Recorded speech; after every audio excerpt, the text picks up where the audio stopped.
नमस्कार, मैं Mukesh Bhatt public Asia के इस खास कार्यक्रम में आपका स्वागत करता हूं। आज हम बात कर रहे हैं एक ऐसे एनजीओ की जो देश में लोगों की जरूरतमंद मदद करता है। हाँ, हम बात कर रहे हैं सहभागिता इंटरनेशनल फाउंडेशन की। यह एक ऐसा एनजीओ है जिसमें देश के बड़े बड़े डॉक्टर जुड़े हैं। ये डॉक्टर जरूरतमंद लोगों की मदद करते हैं और ऐसे कई कार्यक्रम जगह जगह पर जाकर करते हैं जहां पर लोगों को जागरूक किया जाए और उनकी मदद की जाए। सहभागिता इंटरनेशनल फाउंडेशन से जुड़े वरिष्ठ डॉक्टरों से हमने कोरोना वायरस के चलते बातचीत की। उन्होंने हमारी विशेष संवाददाता स्वाति वर्मा के साथ दिए गए इंटरव्यू में अहम जानकारी दी। कोरोना वायरस की ये अहम जानकारी क्या है, देखिए इस इंटरव्यू में। सबसे पहले हम आपको दिखाते हैं भोपाल एम्स के president Y K Gupta ji. उन्होंने हमारी विशेष संवाददाता स्वाति वर्मा के साथ दिए गए इंटरव्यू में अहम जानकारी दी। कोरोना वायरस की ये अहम जानकारी क्या है, देखिए इस इंटरव्यू में। नमस्कार, मैं इस पब्लिक एशियन न्यूज़ में आपका स्वागत करती हूँ। इस वक्त मेरे साथ बैठे हैं doctor Y K Gupta, former dean and head of pharmacology AIIMS Delhi and presently the president of all India institute of medical sciences Bhopal and patron of Sahbhagita international foundation. Sir, welcome to public Asian news. नमस्कार। कैसे हैं आप sir? बहुत अच्छे। तो sir, इस वक्त पूरे देश में ये कोरोना वायरस जैसी जंग फैली हुई है, इतना खराब वायरस है, इसके बारे में क्या राय है आपकी? देखिए, कोरोना वायरस जैसा कि आप सबको पता है, इसमें पूरी भारत देश की जनता को पता है, एक बड़ा खतरनाक वायरस है जो कि बहुत जल्दी फैलता है। बहुत सारे वायरस हैं, इन्फ्लुएंजा टाइप के वायरस, ये भी एक इन्फ्लुएंजा वायरस का यही एक प्रकार है। लेकिन इसमें समस्या ये है कि ये संक्रमित जल्दी करता है लोगों को और इसमें कॉम्प्लिकेशन, मृत्यु दर जो कि रेस्पिरेटरी प्रॉब्लम, सांस लेने की प्रॉब्लम की वजह से होती है, वो 2 से 3-4% तक देखी गई है, जो कि आम इन्फ्लुएंजा वायरस से 20 गुना ज़्यादा है। इसलिए ये ये इसमें एक पेंडेमिक जिसे हम कहते हैं कि पेंडेमिक मतलब डिफरेंट कॉन्टिनेंट्स, सभी कॉन्टिनेंट्स में 180 से ज़्यादा देशों में फैल चुका है। और आपको पता ही होगा, जनसाधारण को भी पता है कि चाइना से शुरू हुआ, इटली, स्पेन, सभी यूरोपियन देशों से पहुंचते पहुंचते इस समय अमेरिका जैसे सबसे शक्तिशाली, जो कि साइंस में भी, मेडिकल साइंस में भी काफ़ी आगे माने जाते हैं, वो इस समय एक सबसे बड़ा केंद्र बन गया है जहाँ पे कि लोग त्राही त्राही कर रहे हैं इसकी वजह से मृत्यु होने के लिए। इसलिए हम सभी इसके एकजुट होकर इसको इससे बचने में लगे हुए हैं देश को। सर, इस कोरोना वायरस को लेके बहुत सारी एडवाइजरीज रिलीज़ की गई हैं, बहुत सारी गाइडेंस दी गई हैं डॉक्टर्स के द्वारा, गवर्नमेंट के द्वारा, इंफॉर्मेटिव बॉडीज़ के द्वारा, ठीक है। काफ़ी इन्फॉर्मेशन हैं सभी के पास।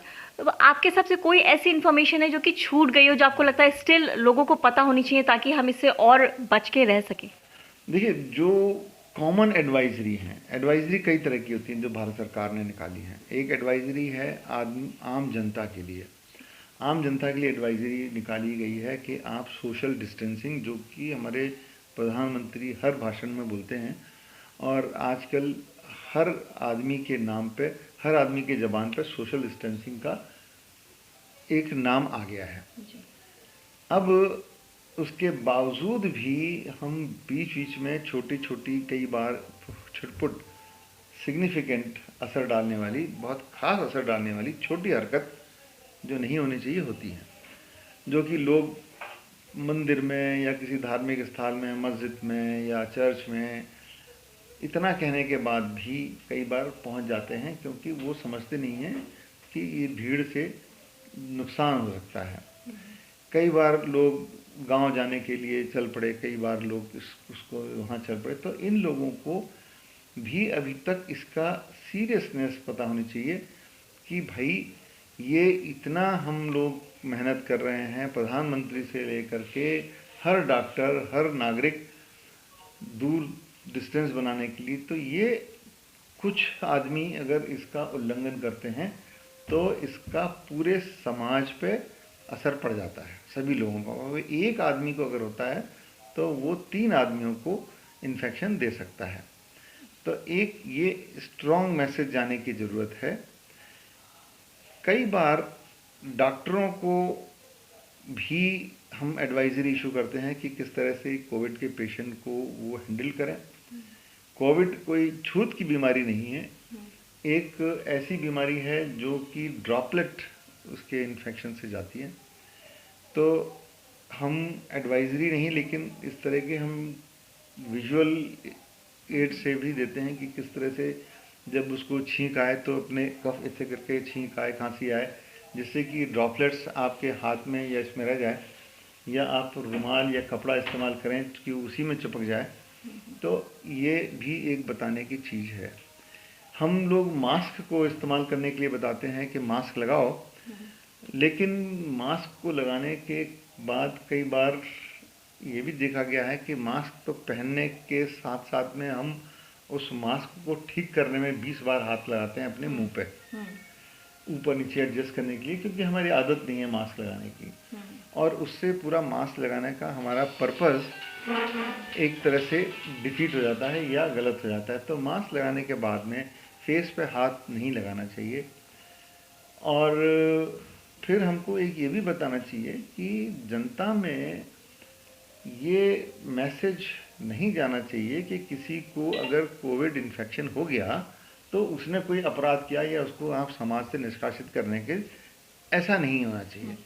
वो भी एक चांस की बात है, दुर्भाग्य की बात है, उसको हो गया तो वो भी उतनी ही इज्जत का हकदार है, उतने ही अधिकारों का हकदार है। और उसके लिए कोई भी हम आइसोलेशन का मतलब है कि उसको हम पनिशमेंट नहीं दे रहे हैं, उसको हम इसलिए रख रहे हैं कि वो किसी दूसरे को इन्फेक्शन न लगे, बस।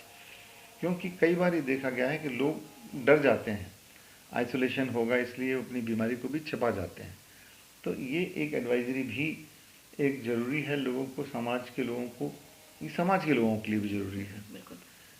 तो सर ये क्या जैसा आपने बोला कि ड्रॉपलेट से फैलती है, तो क्या कोई छींक रहा है, स्नीज कर रहा है, ड्रॉपलेट से फैल रही है? कुछ ऐसी र्यूमर्स हैं, लोगों के मन में एक वहम कह लें कि ये हवा में भी इस वक्त मौजूद है, या दरवाज़ा है, इसको है हम टच कर रहे हैं उससे हो रहा है। तो ये क्या र्यूमर्स हैं, या ये सच में टच हो रहा है, या सच में हवा में फैली है, सच में दरवाज़ों पे सच में इससे होता है?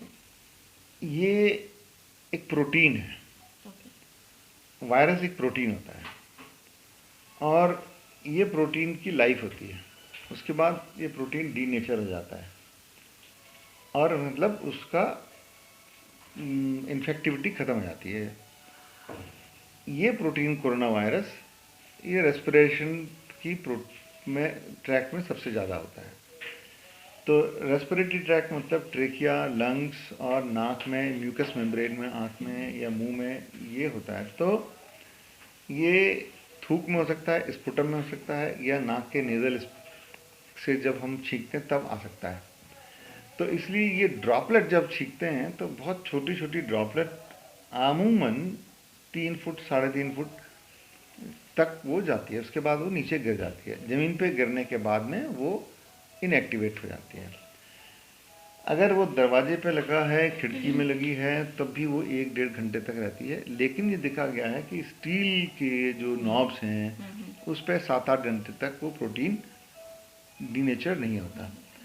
इसलिए ये रिकमेंडेशन होती है कि जो बार बार गंदे हाथ हैं उससे, अरे बंद कर देना उसको, देख रहे हैं, उसको हम सफाई कर देते हैं उसकी स्पिरिट से या सैनिटाइज़र से, तो वो उस पर इन्फेक्शन ख़त्म हो जाता है। लेकिन हवा में ये रहता नहीं है। मेरा एक सवाल है कि हमारे भारत की जो जनसंख्या है लगभग 130 करोड़ है। तो अगर हम 130 करोड़ लोगों का कोरोना वायरस का टेस्ट करने लगें तो आपको क्या लगता है कि हमारे जो लोग निकल के आएंगे इससे अफेक्टेड, वो कहाँ तक उनकी पहुँचेगी, क्योंकि कहाँ तक उनकी संख्या पहुँचेगी? क्योंकि यूएस में जिस पेस से यूएस में टेस्ट हो रहा है उस पेस से इंडिया में टेस्ट नहीं हो रहे हैं, तो वहाँ पे तो जब टेस्ट हो रहे हैं तो लोग निकल के आ रहे हैं, हमारे उस पेस से टेस्ट हो नहीं रहे, तो आपको क्या लगता है अगर टेस्ट करेंगे तो क्या रिजल्ट आएगा उसका, कैसे आ सकता है? देखिए, ये कहना पहली बात कि हिंदुस्तान में टेस्ट कम स्पीड से हो रहे हैं, ज़्यादा तर्कसंगत नहीं है। हमारे यहाँ भी बहुत स्पीड से टेस्ट हो रहे हैं। काफ़ी हमारी पॉलिसी ये है कि हम अननेसेसरली टेस्ट ना भी करें। हर एक आदमी का टेस्ट करने का और उसको पैनिक करने की कोई ज़रूरत नहीं है। ये पूछना कि क्या अगर हम 130 करोड़ जनता को टेस्ट करें और उसमें कितने निकलते हैं, इस तरह के सवाल हमारे यहाँ बड़े सारे मैथमेटिकल मॉडलिंग में लोगों ने काम किया है, कर रहे हैं, और वो अलग अलग तरीके की संख्या बताते हैं। एक ने मैथमेटिकल मॉडलिंग यूएस के एक साइंटिस्ट ने करी, उसने कहा कि 2 मिलियन लोगों से तक हमारे यहाँ इफेक्टिव हो सकते हैं। लेकिन ये मैथमेटिकल मॉडलिंग बड़े सारे प्रिजम्पशन पे, बड़े सारे प्रेडिक्शन जो इसमें हम उनके ऊपर डिपेंड करती है, और ज़रूरी नहीं है कि ये सच निकले। हमारा मानना यह है कि हमारे यहाँ, क्योंकि हमने इतनी सावधानी के समय पे कदम उठा लिए, लॉकडाउन, सोशल डिस्टेंसिंग, इतना लोगों को सिखा दिया कि हमको नहीं लगता कि हम उस खतरनाक लेवल तक पहुंचेंगे। अच्छा सर, ये देखा जा रहा है लोग जो है इसकी जो टेस्टिंग है, कोरोना की टेस्टिंग से बच रहे हैं, ठीक है, लोग मतलब आ नहीं रहे हैं सामने। इनफैक्ट अगर मैं थोड़ा सा इसको पॉलिटिकल फ्रंट पे ले जाऊं तो जमाती आपने देख रहे होंगे वो भाग रहे हैं। क्या वो भाग रहे हैं, किस डर की वजह से भाग रहे हैं, साइकोलॉजिकली इस कोरोना का लोगों पे क्या इफेक्ट पड़ रहा है, थोड़ा सा इसके बारे में आप मेरे को डिटेल में बताइए। देखिए, इस बारे में मेरा मानना और कहना यह है कि कोरोना को ये नहीं पता होता कि उसका क्या रिलीजन है। कोरोना वायरस को ये नहीं पता होता कि जिसको वो इन्फेक्ट करने जा रहा है उसका क्या रिलीजन है। उसको ये नहीं पता होता कि ये शहर में है या गांव में है। तो कोरोना को उसकी एजुकेशन नहीं पता होती, तो इन सभी को वो उतना ही इन्फेक्ट कर सकता है जितना कि किसी आम आदमी को, किसी और को। तो चाहे वो जमाती हो, चाहे वो मंदिर में जाने वाला हो, चाहे वो किसी भी धर्म का हो, वो उसको उतना ही सख्ती से, उतना ही तर्क संगत होकर के इन कायदे कानून, सोशल डिस्टेंसिंग, छींकना खांसी का एटिकेट, और अगर वो टेस्ट में पॉजिटिव निकलता है तो उसका इलाज करना उतना ही ज़रूरी है जितना कि किसी और को भी। कुछ लोग जिनमें ज्ञान की कमी है या वो डरते हैं कि हमको ज़्यादा अगर हम में निकला तो हम बदनाम हो जाएंगे। नहीं, ये आपकी गलती है ही नहीं। ये इन्फेक्शन हुआ है, गलती तब है जब आपने इन्फेक्शन को छिपाया या इन्फेक्शन होने के बाद आपने सावधानी न बरत के 10 लोगों को और इन्फेक्शन किया, वो गलती है। तो इसमें हम अगर जमाती लोग या अगर कोई भी इस तरह की हरकत करता है तो वो समाज की बहुत ही खतरनाक, गलत है।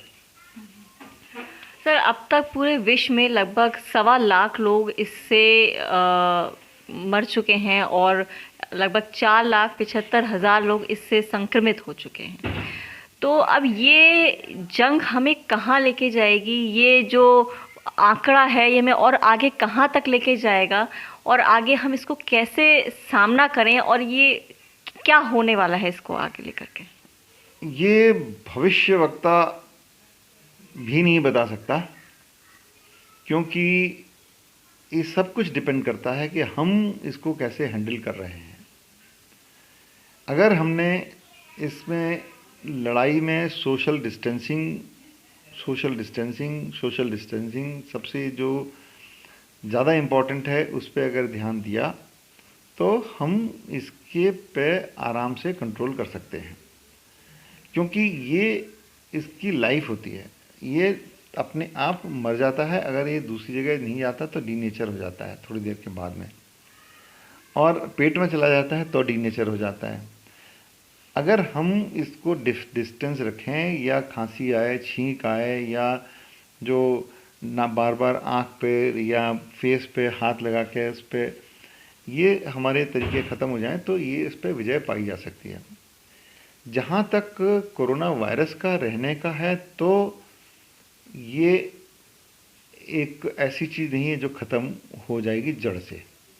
ये आज इन्फ्लुएंज़ा वायरस एक तरह का है, कल दूसरी तरह का भी हो सकता है, लेकिन एक बार हमारी आदत ठीक हो गई भीड़ न करने की, लाइन में थोड़ा डिस्टेंस लगाने की, तो इस पे हम ज़रूर कंट्रोल रख सकते हैं। इसीलिए लोग कहते हैं कि इसकी दवा, इसकी वैक्सीन, इसका इलाज है, लेकिन इसका असली इलाज हमें अपने समाज में जो हमारे रहन सहन के तरीके हैं उसको सुधारने का है। सर, जैसे कोरोना वायरस के जो पेशेंट्स आ रहे हैं, जो लोग इससे संक्रमित निकल के आ रहे हैं, तो प्रशासन थोड़ा सख्ती कर रहा है कि मतलब उनको, उनके नेटवर्क में जो लोग हैं उनको ढूंढ रहा है और थोड़ा सख्ती कर रहा है, थोड़ा एक अलग ट्रीटमेंट हो रहा है। तो क्या ये तरीका सही है? ये एक बड़ी समाज में और एडमिनिस्ट्रेशन में एक बड़ी डेलिकेट चीज़ है। इसमें हर अच्छे नागरिक का कर्तव्य है कि अगर उसको कोई ऐसी बीमारी है जिसको कि वो दूसरे को ट्रांसमिट कर सकता है, तो उसको अपने आप सामने आना चाहिए, बताना चाहिए कि मेरे को ये है, और सरकार उसके लिए आइसोलेशन और या ट्रीटमेंट जो भी कुछ ज़रूरत है वो कर रही है। अगर वो इसको छिपाता है, नहीं बताता है, जानकर भी कि उसको ये है या 90% पॉसिबिलिटी है, और उसके बाद भी वो लोगों में घुल मिल रहा है, तो इसका मतलब कि वो क्रिमिनल नेग्लिजेंस कर रहा है।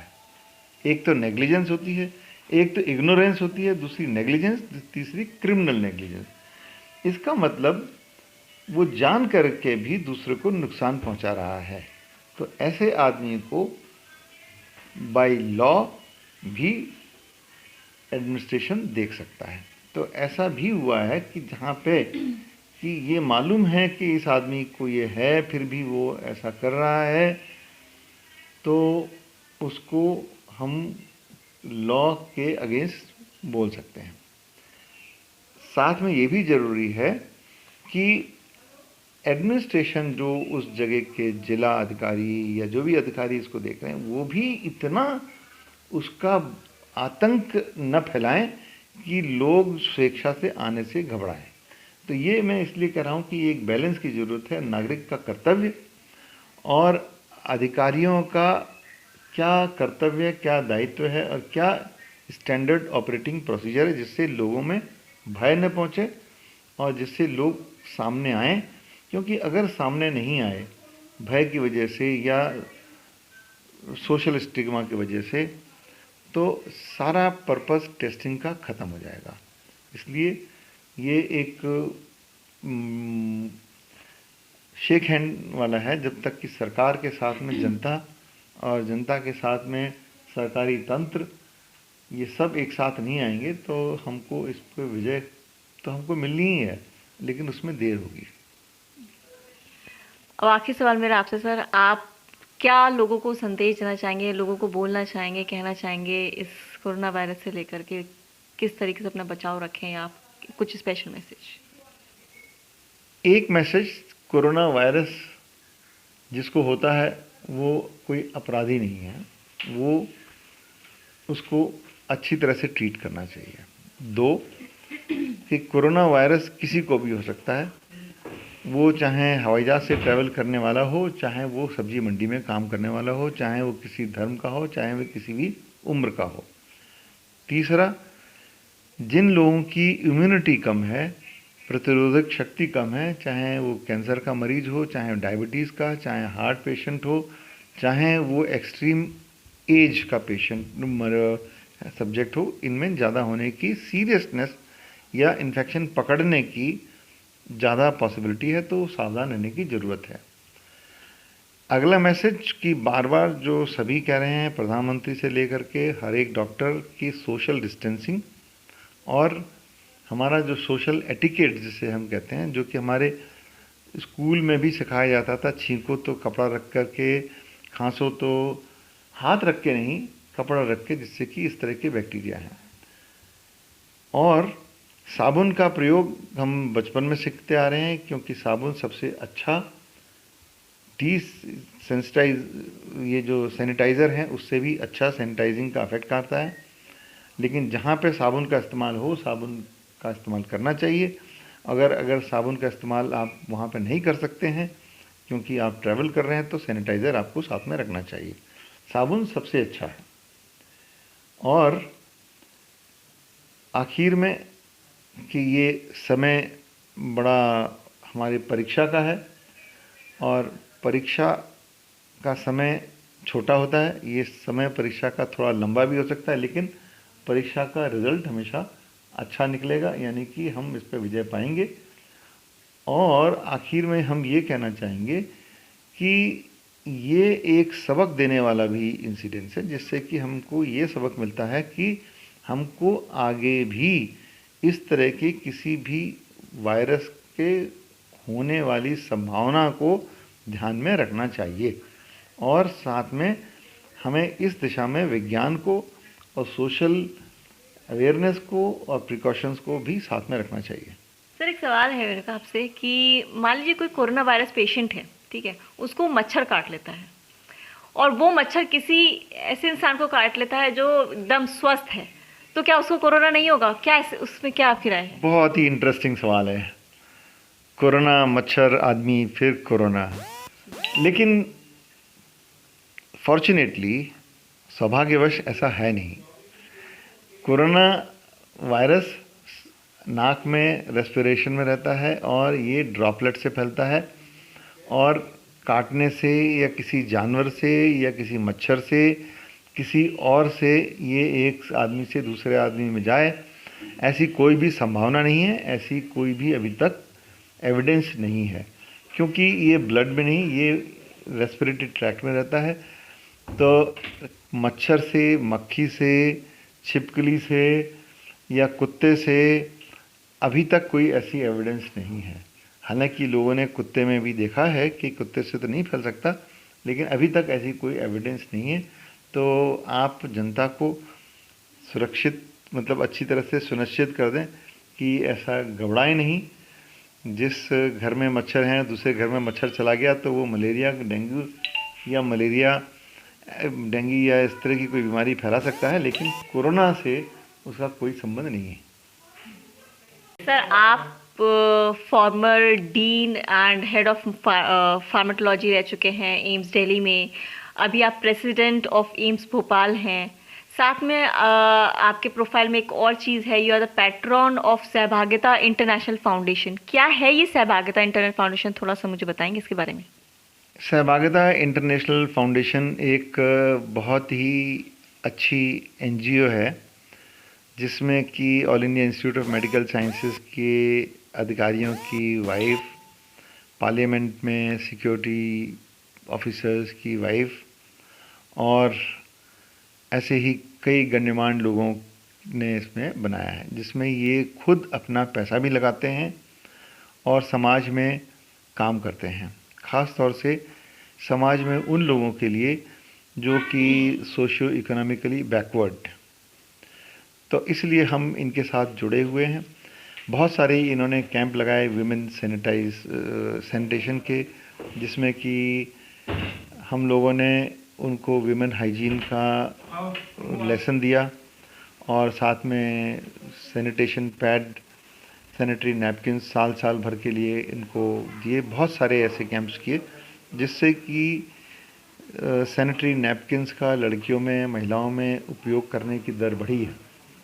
और दूसरा, कई सारे कार्यक्रम किए जिसमें कि लेडीज़ में होने वाले कैंसर्स, खासतौर से सर्विक्स कैंसर के लिए जांच वो करते हैं, और उनको कैंसर से होने से पहले क्या क्या लक्षण हो सकते हैं उसके लिए ज्ञान देते हैं। और उसके बाद में अगर किसी में टेस्ट पॉजिटिव निकलता है तो उनको हम अस्पताल में रेफ़र भी करते हैं।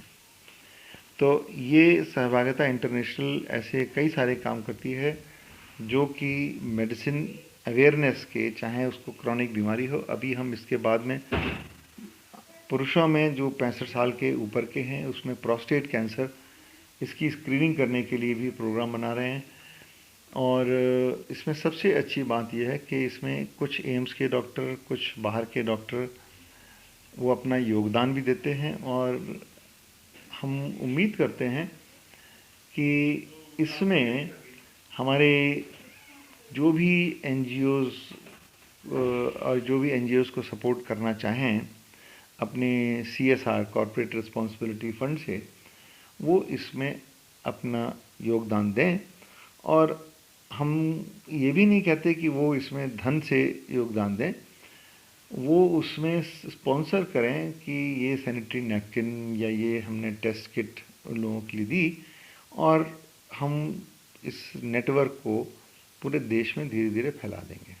बहुत अच्छा इनिशिएटिव है सर आपका ये, इनफैक्ट बहुत अच्छी मुहिम है जो आप सब लोगों ने मिलके चलाई है ये। और मतलब हमारे समाज में अगर हर इंसान, हर चौथा इंसान मैं बोलूँगी इस तरीके से आगे बढ़ के आए लोगों के लिए, तो शायद समाज में जो आज तकलीफ़ें हैं, लोगों को अवेयरनेस नहीं है, लोगों को इसकी अवेयरनेस होगी और लोग काफ़ी अपनी मुसीबतों को, अपनी परेशानियों को दूर कर सकते हैं। थैंक यू सर, आपने अपने इतने बिजी शेड्यूल से मुझे थोड़ा सा टाइम दिया और सभी को कोरोना वायरस के लिए एक बहुत अच्छी अवेयरनेस दी है, इन्फॉर्मेशन दी है, जो कि बिल्कुल लोगों को कोरोना वायरस से लड़ने में, इस जंग में बहुत बहुत बड़ी वैल्यू ऐड करेगी।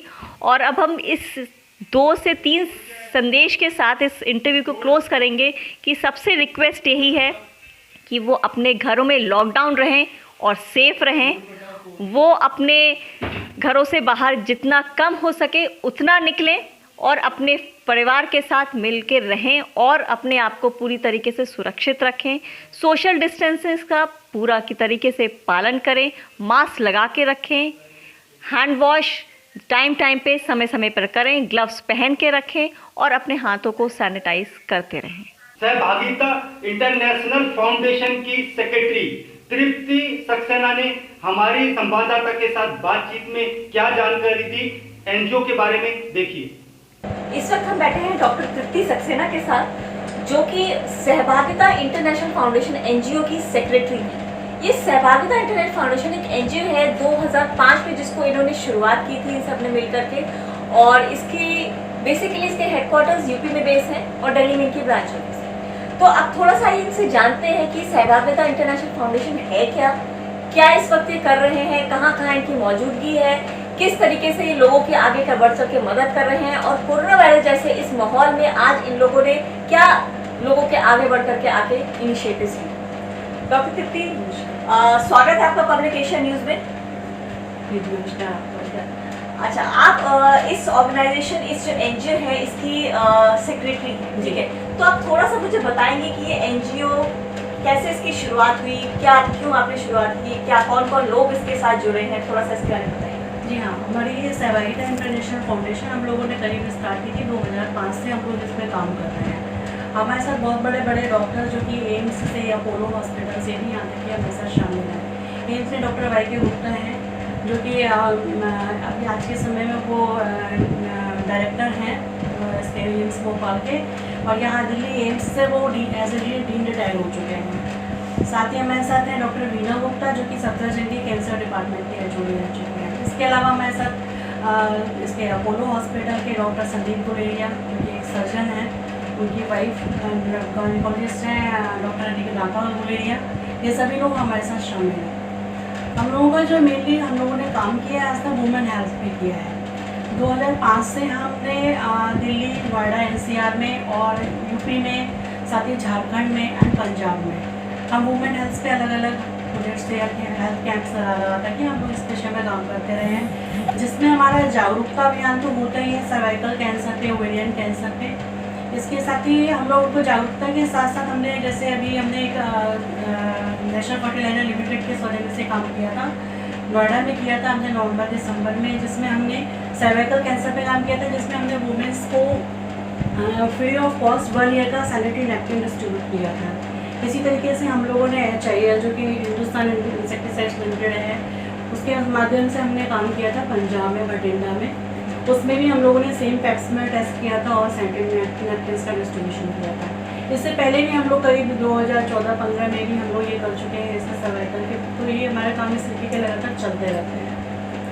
जैसे हम लोगों का जो इसमें होता है कि किसको हम कवर करें। देखिए जो पढ़े लिखे हैं, जिनके पास पैसा है, वो बड़े बड़े हॉस्पिटल्स में जाकर के अपना इलाज करा लेते हैं, लेकिन जो बहुत से लोग हैं जिनको पता नहीं है, हमारी जो वुमेन होती हैं कि परिवार में किसी को भी प्रॉब्लम हुई, सबको बच्चों को हस्बैंड का इलाज हो जाता है, अपने आप को अपनी कमजोरियों को छुपाती रहती हैं, बताती नहीं हैं। हम लोग उन तक पहुँचे हैं सर्वाइकल के माध्यम से, उन तक पहुँच के उनको कन्विंस करना, क्योंकि आसानी से वो बहुत जल्दी से सामने आकर के हम लोगों से भी बात करने में एजुकेशन फील करते हैं। उन्हीं को हम लोग अपने माध्यम से कन्विंस करके जब वो तैयार हो जाती हैं तो उसके बाद ही हम इस तरीके से करते हैं और करते रहेंगे, आगे भी भविष्य में चाहेंगे कि हम इस तरीके का काम करते रहें।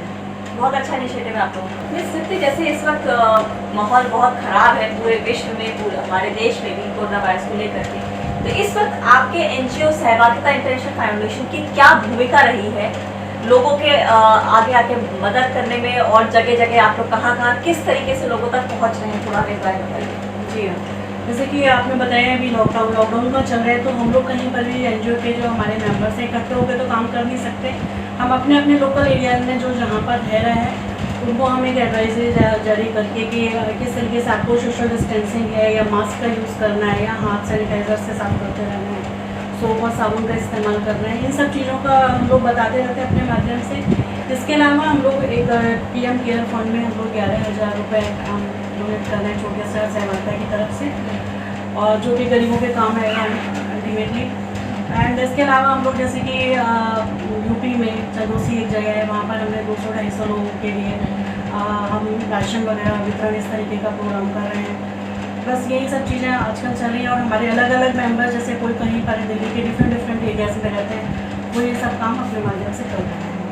धन्यवाद डॉक्टर तृप्ति, आपका कीमती समय देने के लिए। और इस वक्त आपका एनजीओ सहभागिता इंटरनेशनल फाउंडेशन जो इनिशिएटिव ले रहा है, जो लोगों को इस तरीके से कोरोना वायरस को लेकर के जागरूक कर रहा है, और उससे भी पहले जो फीमेल्स को लेकर के उन्होंने जो इनिशिएटिव लिया है, बहुत कम लोग इससे ऐसा करते हैं और आगे आते हैं, और हमारा सपोर्ट हमेशा आपको रहेगा। किसी भी तरीके से आप लोगों को हमारी ज़रूरत हो, हम हमेशा आपके साथ में हैं, और हमारी पब्लिकेशन की टीम आप लोगों को इसके लिए धन्यवाद देती है और हमेशा आपको सहभागिता इंटरनेशनल फाउंडेशन से जुड़े एडवाइजर जितेंद्र भारद्वाज ने क्या अहम जानकारी दी और सरकार की क्या नीति रहेंगी कोरोना वायरस को लेके, क्या बताया, देखिए। इस वक्त मेरे साथ मौजूद है मिस्टर जितेंद्र भारद्वाज, जो कि additional director parliament of India and advisor of Sahbhagita international foundation. स्वागत करती हूँ सर आपका पब्लिकेशन न्यूज में।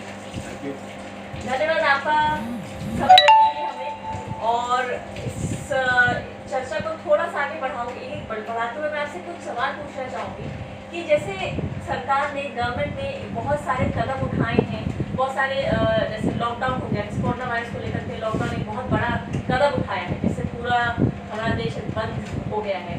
साथ में और भी कई प्रिकॉशनरी मेजर्स हैं, जैसे आपके सैनिटाइजर हो गया, आपका मास्क हो गया। इसके अलावा और गवर्नमेंट आगे क्या लेके आ रही है या आने वाली है, जो कि हमें इस कोरोना वायरस से जल्दी मुक्ति दिला सकता है, या हम इससे निकल सकते हैं? निश्चित रूप से इस प्रश्न का जवाब तो बड़े बड़े वैज्ञानिक या जो डॉक्टर्स हैं वो दे पाएंगे, लेकिन जहाँ तक मैं समझता हूँ कि जो हमारे माननीय प्रधानमंत्री जी हैं, वर्षों से इन्होंने अपने आप एक मंत्र दिया था स्वच्छता का, और आज उसी चीज़ को हम परिमार्जन होते हुए देख भी रहे हैं कि उनका ही था कि हम आसपास जगह को स्वच्छ रखें, तो स्वच्छ रहें, तो हम जो छोटी मोटी बीमारियाँ उनसे बचाव हो रहे हैं। आज देखिए हम लोग एक दूसरे के साथ में सोशल डिस्टेंसिंग कर रहे हैं, हाथ धो रहे हैं, सैनिटाइजर यूज़ कर रहे हैं, लेकिन निश्चित रूप से मैं ये समझता हूँ कि भारत विश्व गुरु है। आज जैसे हमारा देश बाकी देशों की उसमें हेल्प के लिए आगे आ रहा है, तो लगता है कि हमारे साइंटिस्ट, हमारे डॉक्टर्स बहुत जल्दी इसका कोई ना कोई हल जरूर निकाल लेंगे। एक समस्या ज़रूर है, लेकिन अगर हम सब लोग मिलके चलें और जो हमारे डॉक्टर्स ने, प्रधानमंत्री जी ने जो बोला है, अगर उन नियमों का पालन करेंगे तो निश्चित रूप से हम इसको हरा देंगे। और अभी तक का जो रिकॉर्ड रहा है वो भारत ने पूरे विश्व को एक रास्ता दिखाया है, तो उसके रास्ते पर मुझे लगता है कि कुछ समय के बाद में जरूर हम इसका एक कोई ना कोई कदम जरूर करेंगे और मानवता की रक्षा हो पाएगी। सवाल थोड़ा सा मुश्किल नहीं, मैं बल्कि बोलूँगी थोड़ा सा कठिन ही नहीं है, बट है एक सवाल कि लॉकडाउन जैसे बढ़ा दिया गया है, ठीक है, सरकार ने 30 अप्रैल लॉकडाउन बढ़ा दिया, आगे क्या लगता है कि और लॉकडाउन बढ़ने की उम्मीद है?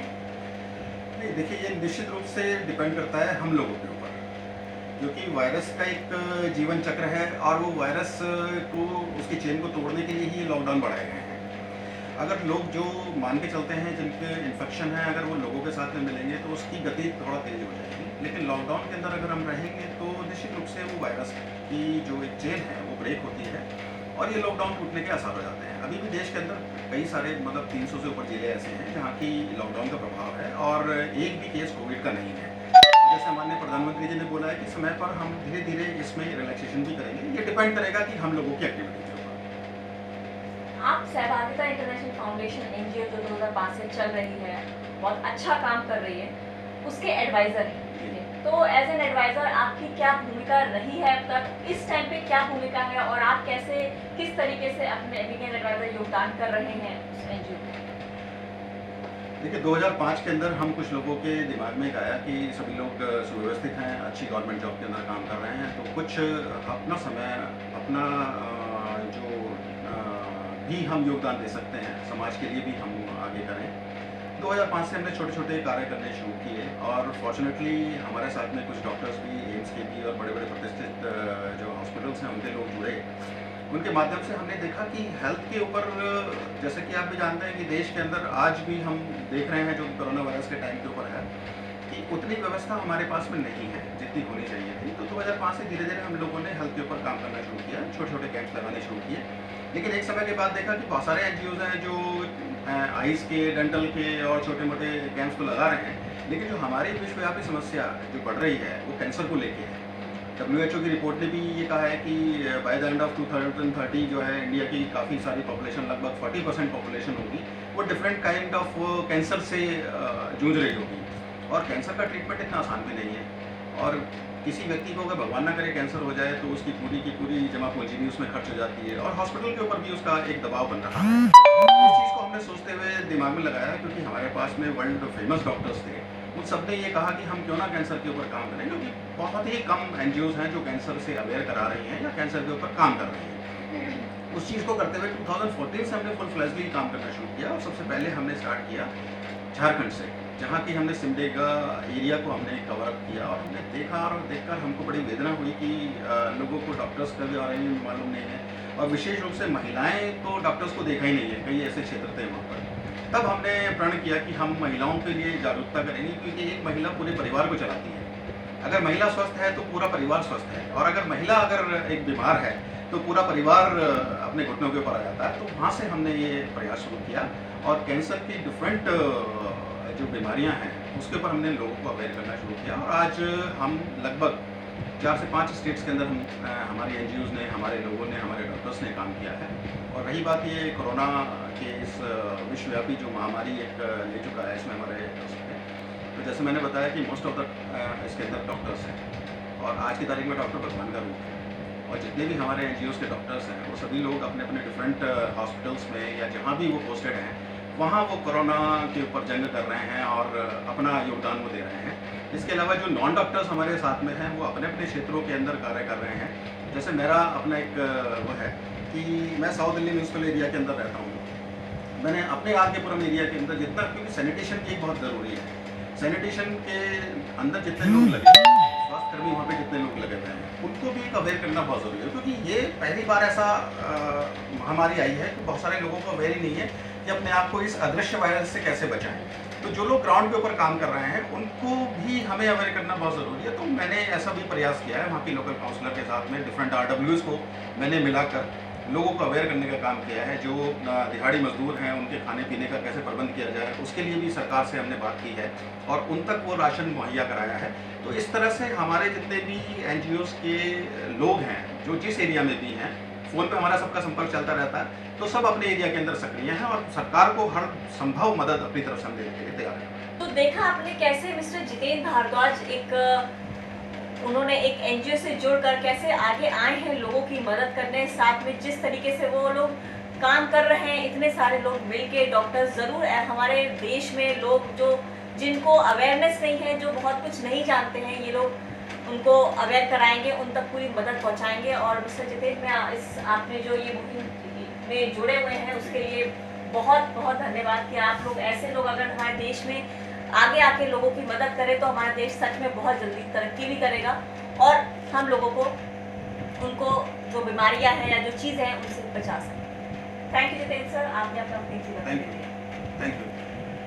सहभागिता इंटरनेशनल फाउंडेशन से जुड़े वरिष्ठ चिकित्सक डॉक्टर साहिद ने कोरोना वायरस को लेकर क्या अहम जानकारी दी, देखिए। मेरे साथ बैठे हैं डॉक्टर शाहिद जो कि सहभागिता इंटरनेशनल फाउंडेशन से जुड़े हुए हैं। आइए पूछते हैं उनसे कुछ चंद सवाल कि किस तरीके से वो सहभागिता इंटरनेशनल फाउंडेशन से जुड़े, क्या उनकी भूमिका है इसमें, और कोरोना वायरस को लेकर के वो हमें क्या हिदायत देना चाहेंगे या क्या बताना चाहेंगे ताकि लोग इससे बच सकें। डॉक्टर शाहिद, स्वागत है आपका पब्लिकेशन न्यूज़ में। जैसा कि मैंने बोला ही कि ये जो हमारे आप जुड़े हुए हैं सहभागिता इंटरनेशनल फाउंडेशन से, तो किस तरीके से आप इससे जुड़े और क्या आपकी अहम भूमिका है इसमें, और कोरोना वायरस को लेकर के क्या आप लोगों को संदेश देना चाहेंगे? नमस्कार, मैं सहभागिता इंटरनेशनल फाउंडेशन से जुड़ा हूँ लास्ट 10 ईयर्स से, और हम इसमें बेसिकली जो काम कर रहे हैं वो सर्वाइकल कैंसर के ऊपर कर रहे हैं। फीमेल्स घर के लिए बहुत इम्पॉर्टेंट होती हैं, वो अपनी तकलीफ़ अपने बारे में अपने परिवार को बहुत कम बताती हैं, जिससे ये बीमारी जो सर्वाइकल कैंसर है जो बहुत तेज़ी से हिंदुस्तान में नहीं पूरी दुनिया में बढ़ रही है, और किसी को पता नहीं चलता कि उनकी वाइफ या उनकी माँ या उनकी बहू या उनकी बेटी इससे पीड़ित है। और जब वो 3rd या 4th स्टेज पे कैंसर पहुंच जाता है, उस स्टेज पे फिर कुछ कर नहीं सकते। तो हम इस NGO के माध्यम से एक स्क्रीन प्रोग्राम चलाते हैं। हमने बहुत सारी जगह किया है, दिल्ली, NCR, दिल्ली के बाहर, पंजाब में, झारखंड में हमने स्क्रीन किया है लोगों को। बहुत सारे केसेस हमें पॉजिटिव मिले हैं जो 1st या 2nd स्टेज पे हमने पकड़ा है जिनको। उसके बाद हमने उनके बड़े अस्पताल में उनका इलाज भी कराया है, जैसे एम्स, राम मनोहर लोहिया, सफदरजंग, जिससे उनको ये फ़ायदा हुआ कि 1st या 2nd स्टेज पे अगर हमने उनको पकड़ लिया तो उनकी सर्जरी की स्टेज नहीं आ पाई, दूसरी उनकी जान भी बच गई। हमने दूसरा काम ये किया कि जहाँ जहाँ हमने कैंप्स किए हैं वहाँ हमने अवेयर किया, लोगों को बताया कि इसमें हम कैसे बच सकते हैं, खुद को कैसे चेक कर सकते हैं। इवन हमने जो फीमेल्स जहाँ जहाँ देखा तो उनको ब्रेस्ट कैंसर के बारे में भी बताया कि वो खुद अपनी जांच शीशे के सामने खड़े होकर कैसे करें। उससे भी हमें उनको बताने में ये फ़ायदा हुआ कि कई सारे पेशेंट्स थे जिनको कुछ प्रॉब्लम थी जो इग्नोर कर रही थी वो बहुत दिनों से, लेकिन ये बताने से वो अस्पताल गई और उनका ट्रीटमेंट शुरू हुआ। और कोरोना वायरस को लेके NGO अभी फ़िलहाल जो काम कर रही है, हमने बहुत सारी जगह राशन बांटा है, दिल्ली में भी बांटा है, NCR में बांटा है, हरियाणा बॉर्डर पे दिल्ली का ही एक छोटा सा जगह है जैतपुर के नाम से, वहाँ पे हमने बहुत काम किया है, लोगों को बहुत सारा सामान दिया है। उनका हेल्थ की समस्या को लेके भी हम उन पे काम कर रहे हैं अभी भी, कि अब एक्चुअली सारे हॉस्पिटल्स बंद हैं, लोगों को इलाज नहीं मिल पा रहा है, और भी कोरोना वायरस के लिए तो मिल रहा है बट और चीज़ों के लिए मेरा कंसर्न है। जैसे और कई बीमारियां होती हैं जो इमीडिएटली इलाज होना चाहिए और जो नहीं हो पा रहा है। जैसे अगर कान में किसी के दर्द हो रहा है तो वो आज ही हो रहा है, वो कल रुक नहीं सकते उसके लिए। तो उसके लिए हम कंसर्न हैं, उसके लिए हम लोगों को बता रहे हैं फ़ोन पे आपको कैसे पूछना है। अपनी NGO का नंबर हम लोगों को दे रहे हैं। हमारे NGO में बहुत सारे डॉक्टर्स हैं जो बड़े बड़े हॉस्पिटल से हैं। हमने उन डॉक्टर्स को बताया है कि अपने एरिया में नंबर बांटना है, और हर डॉक्टर अपने एरिया के जो स्लम्स एरिया हैं उनसे पूछ रहे हैं और उनको एडवाइस कर रहे हैं फ़ोन पे ही। और इससे बचने का ये तरीका है कोरोना वायरस से कि बच्चों को हम इसलिए इफ़ेक्टिव ज़्यादा प्रॉब्लम हो जाती है क्योंकि बच्चे हमेशा मुंह पे हाथ बहुत जल्दी ले जाते हैं, आप लोगों ने देखा होगा। तो बच्चों को समझ में नहीं आता है ना कि कब हाथ मुंह में लेना है, कब नाक में लगा देते हैं, कभी आँख में लगा लेते हैं। तो इसलिए बच्चों के प्रति मोर कंसर्न है बच्चों को बाहर नहीं जाना है, क्योंकि वो बाहर कुछ भी टच करते हैं, उनको आप कितना भी रोको लेकिन वो टच ज़रूर करते हैं।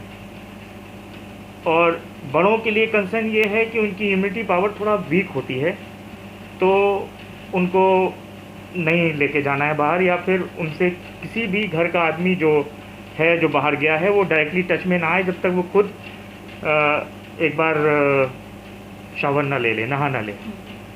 और दूसरी बात मैं ये बताना चाहूँगा कोरोना वायरस के लिए कि कोरोना वायरस ह्यूमन में ट्रांसफ़र हो गया है अब।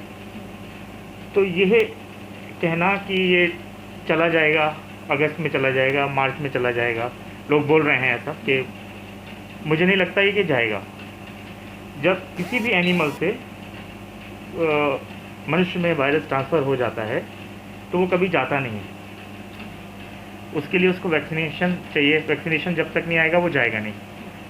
हाँ, ये हो सकता है कि ये बहुत सारे हम इसका एंटीबॉडी हमारी बॉडी में खुद बन जाए और हम इसमें बीमार हों और फिर हमें मरने की संख्या कम हो जाए। जैसे इससे पहले स्वाइन फ्लू आया, वो पिग से आया, आदमी में आ गया, अब हम उसको फेस कर रहे हैं, ठीक हो रहे हैं, कोई प्रॉब्लम नहीं हो रही। इसी तरह कोरोना वायरस का भी आगे भविष्य में यही होगा, और अब ये कभी कहीं से ख़त्म नहीं होगा, ये हमेशा रहेगा पूरी दुनिया में।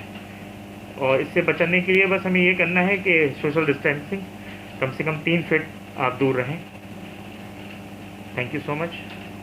थैंक यू डॉक्टर शाहिद आपकी इस जानकारी के लिए। और हम यही संदेश देना चाहेंगे लोगों को भी कि सोशल डिस्टेंसिंग बना के रखें, घरों में लॉकडाउन रहें, अपने हैंड वॉश करते रहें, ग्लव्स पहन के रखें, मास्क पहन के रखें और अपना ध्यान रखें। ऐसे खास प्रोग्राम के लिए आप हमारे साथ यूं ही जुड़े रहें, और हाँ, हमारे YouTube चैनल पब्लिक एशिया को सब्सक्राइब करें और हमारे लिंक्डइन, ट्विटर, फेसबुक पर फॉलो करें और हमारी वेबसाइट www.publicasia.in पर हमारी खबरों को पढ़ें।